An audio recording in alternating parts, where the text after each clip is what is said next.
Page 44. In this lesson, they're introducing you to D major and D minor, the keys of D major, D minor. The book seems to be presenting these in the parallel. You get a major and its parallel minor. That is, they both start on the same note, in this case D. I prefer to do it with the relative, where you're keeping the same key signature. So it would be D major and B minor. Is how I would do it, because both of those have two sharps in the key signature. However, the book isn't going that way. We're going it this way, so we'll do it this way. D major. I have videos on these scales and the arpeggios. I would encourage you to go to those videos and do what I tell you to do there. Now in the book, they're going 2 octaves. I call that the intermediate level. If you want to go 2 octaves, that's fine, but I suggest you learn the scale first and you do it with 1 octave. That teaches you the basic fingering for the scale and which black keys are involved, the F and the C. Because when I play in a key, like D major, I'm not thinking F sharp and C sharp, or which ones. I'm thinking white and black keys, and these are the black keys involved. And I just play those notes unless they give me accidentals. So I play in the key, in this case, of D major or D minor. And I don't think about sharps or flats and all that. I just play in the key. It really works very well. You think, oh, no, that can't work. Yes, it does. It works great. However, they're presenting this. Now, they give you the D major scale at the top of the page, 2 octaves up and down with the fingerings. That's fine. You knock yourself out with that. I still prefer you do it with the way I do it in the scale video. Because with the trill exercise and the accents that I explained, that will help your technique, your control. When you can accent on any finger, on any note, at any time, you have control. And that's really sort of what we're after. And when you get these things in runs, you get these scales in run, bloop.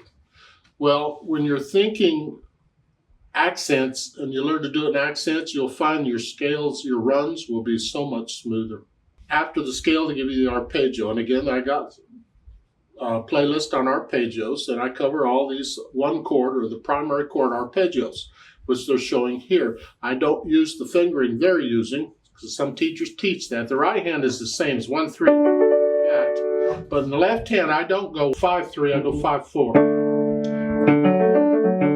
And if your hand's big enough, I recommend you do that, or even with small hands. I had a piano teacher's concert pianist years ago who could barely reach an octave. She had really little hands, and she would do it that way anyway. It's just a matter of getting used to the stretch.